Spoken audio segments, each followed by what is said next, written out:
Namaskar. Welcome to Ancient Wisdom. Today's subject is somewhat serious one. The final rites in Hinduism. What do we do after a person dies? Let us start with the definition of the body itself. When the body has got the Atma or Chaitanya or spirit, it is called as being alive. When the Atma departs, Atma leaves the body, Chaitanya leaves the body is dead and needs to be gotten rid of. And the body is called as Deha. So, in the name itself, the directions for its disposal are given. Deha is Dahati iti, that is Deha, that is an entity which is suitable for cremation, is called as Deha.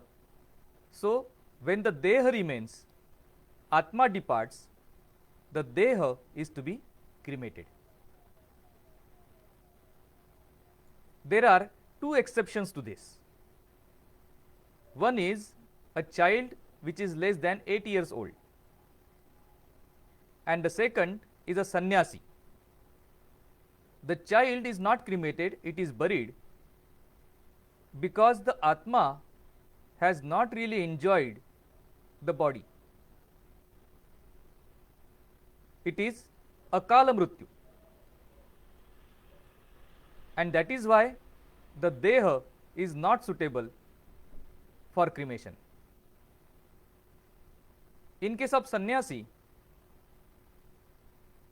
which is after Vanaprastha, the sannyasi starts his sannyas by doing his shraddha, that is by cremating himself symbolically, and then also doing the religious rites of the person he was before he died. So, sannyasi is a new birth whose Deha is not his Deha anymore, and that is why a sannyasi, after he dies or his Atma leaves the body, it is not cremated, it is generally buried.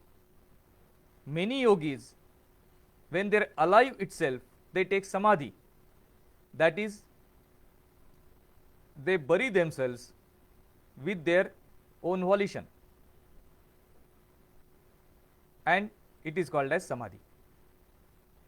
Now, many people with Western education especially, they object to cremation saying, oh, it increases pollution, environmental pollution, and also it destroys tree cover because so many trees are necessary for cremation. Both these objections are incorrect. That many cremations do not happen in a city to pollute the atmosphere.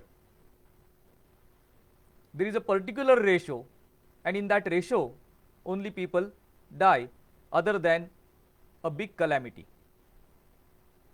And even if that is so, that pollution is cleared up in a week or so. So, it is not really a cause of concern. There has been a report by IIT on pollution in Delhi, and they have checked a number of aspects. Almost 12 points that they have taken, and amongst those, they have not even considered it fit to look at the pollution by cremation or pollution by Diwali crackers. The pollution in these two cases is so minuscule. Second, we come to the objection, the tree cover is getting lost. The nature itself has the capacity to replenish the trees which are failed in the normal course of life. If you use trees for cooking, if you use the wood for cremation, that much the nature is able to compensate quite easily. What it is not able to compensate is the commercial cutting of wood. A huge plot, 1,000-acre plot having 5,000 trees is claimed, and all the 5,000 trees are taken down. That is difficult to replenish, and that is commercial cutting of wood. So far as the wood is used somewhere, remember the words, so far as the wood is used somewhere for a normal purpose, the atmosphere, the environment is able to replenish it, and this has been happening for a long time. One more a bit of knowledge that I will give here is a bamboo is not used in the cremation, and the reason is interesting. The dead person is carried on the tiridi, which is made of bamboo, but this tiridi is not put in to the cremation pyre or funeral pyre, or when it is even electrical cremation, it is not put inside, the bamboos are thrown away. The reason is physical and scientific. The reason is the bamboo, when it burns, it breaks. It has got lots of knots, and when it breaks, it makes cracking sound. This cracking sound is very much similar to the cracking sound of a skull. And in the ritual of cremation, in a funeral pyre, the people are supposed to stay there till the skull breaks. Then when the skull breaks, the cremation is complete, and then people go home and come next day to collect the ashes to be immersed in the river. But if you use bamboos, in the first place, bamboos don't give very high heat content, and secondly, if you use bamboos, you will not be able to distinguish between the cracking of the skull and cracking of the bamboo, as a result of which the skull may remain intact and people would go home, and that skull might be used for nefarious purposes. And this is the reason from time immemorial bamboos are not used in cremation. And lastly, we will come to this situation that world over more and more countries are adopting cremation as the final rites of people who are dying, because they also consider cremation to be a clean practice as against any other. And lastly, when people die with certain diseases, it has been given in our religious scriptures that if these people are burnt at the pyre, the disease may spread. So there is an injunction that these bodies may be disposed of in running water, especially that of the Ganga. And in that case, what they do is they cover the body, tie a big stone with it, and let it go in the flow of the river. This has been the practice from time immemorial. Interestingly, the Ganga is something special. It is a special river.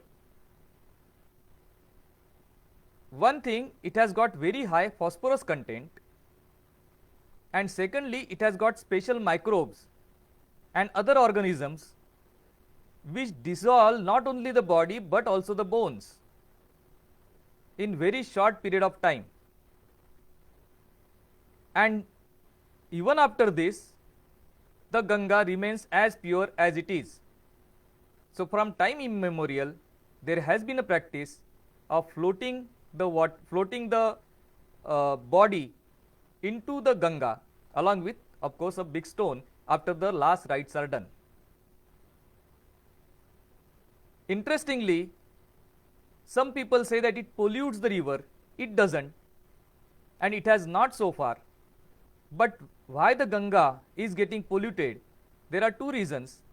One is before Haridwar, now there are at least 10 dams or barrages.